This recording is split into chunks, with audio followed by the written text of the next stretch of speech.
Good morning. Welcome to part 4 in our series titled Busy Fuel Up. Now, this closes out this series, and it's been a quick one, but it's been a good one. I've enjoyed it. And I think today might make you think a little bit. It did me when I was going through it. It definitely made me think a little bit. So I think it will you too. So I guess I want to start out by asking this. We're talking about being so busy and setting time aside. Do you have that margin in your life? You know, excuse me. Do you have that margin for error or emergency or rest? Do you have that margin in your life? Kind of an interesting story here. One person in the Bible who we thought was all good, well and good, didn't have that margin.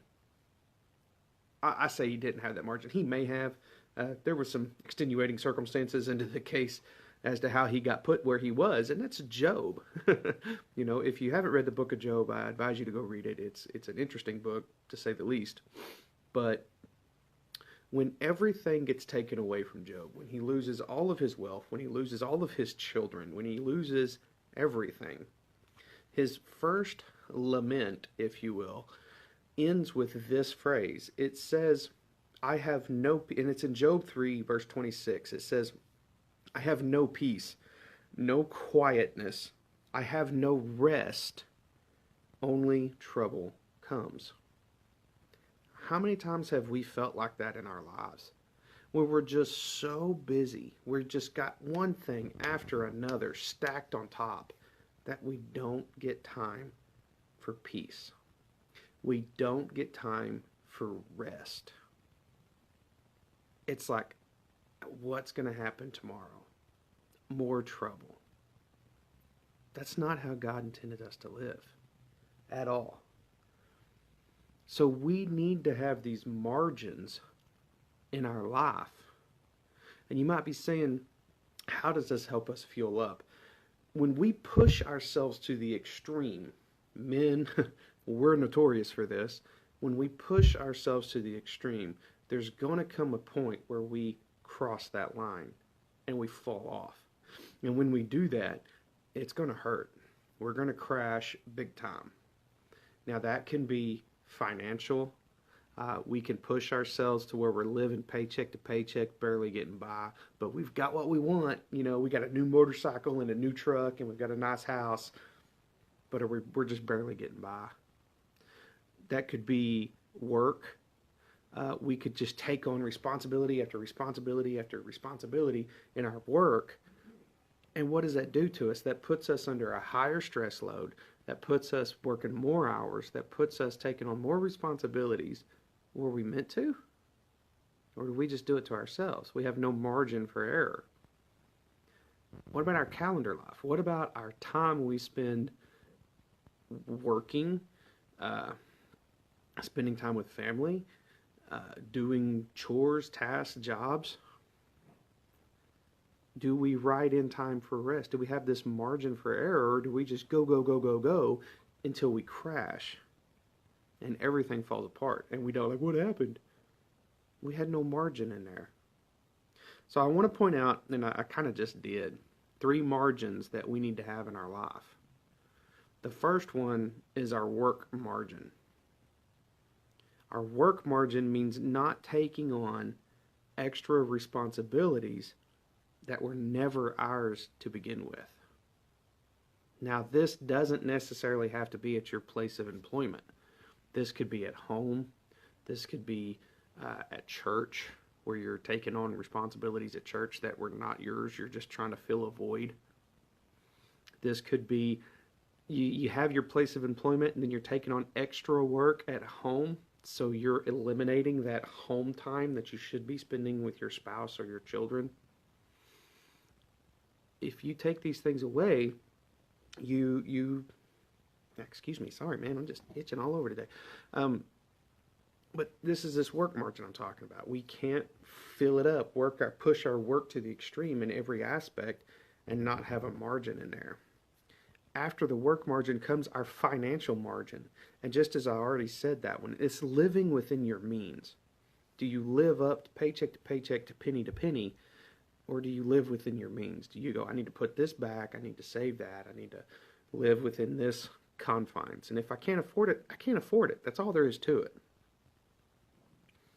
Because I'll tell you this right now, when you don't live within your means, when you push yourself to your maximum financial availability, you live under, for the most part, you live under the desires of acquiring things. You almost live under an idolizing possessions, whether that be a new motorcycle, a new truck, a house, a trailer. It doesn't matter. Pick your thing, and you're idolizing it. Because owning that is more important than being financially stable. And the last one is a calendar margin. This is reserving time, setting time aside for rest, setting time aside for solitude. We just talked about that one yesterday.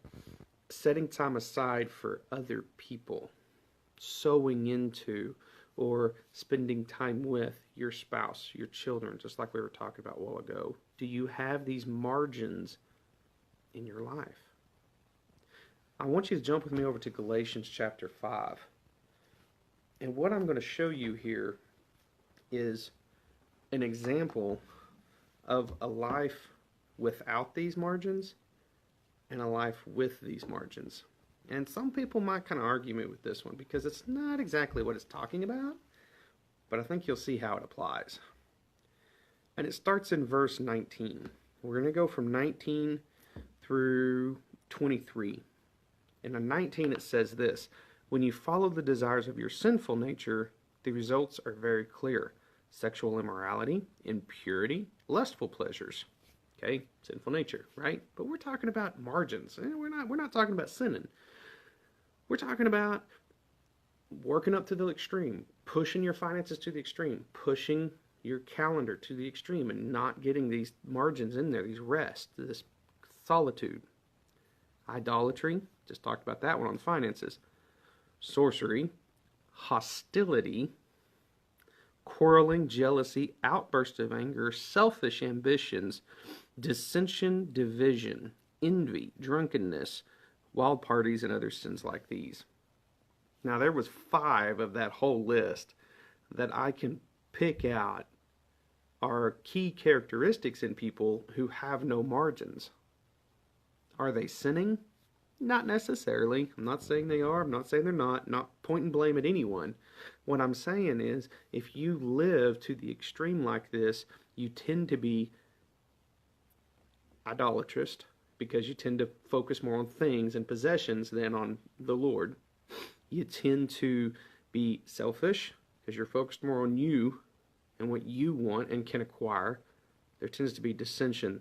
There tends to be jealousy. There tends to be quarreling, hostility. Now, these were few and far between. Like I said, it's not an overall thing, but they're characteristics that pop out when you don't have these margins in your life. Now, the flip side of that is this. You put these margins in place. You spend time with God. Okay? You spend time with your family. You spend time with the Holy Spirit. You live within your means. You don't take on too much responsibilities at work, so you're not stressed and overloaded. And what do you got? Now, you got in verse 22 coming in, it says, the Holy Spirit produces this kind of fruit in our lives. Love. Spending more time together. Joy. Spending more time together. Peace. Solitude. Rest. Patience. Not being overloaded and stressed. Kindness. Goodness. Faithfulness. Gentleness. Self-control. These are all characteristics of someone who's got these margins in place in their life. So do y'all see what I'm saying here? These margins are very important. To not push yourself to that extreme, to not push yourself to that breaking point where you crash and you have no margin for error, no room for error. So, my daily drink for you today is this. Put the margins in place. And when you do, you will find yourself being calmer, more at peace, and spending more time with God, therefore enhancing your love, joy, happiness, faithfulness, all of the above. And you will be fueling up in the Holy Spirit. So that's my daily drink for today. I got to get over here and make me some coffee, because this sucker's ready to go. Yeah, it's ready to go.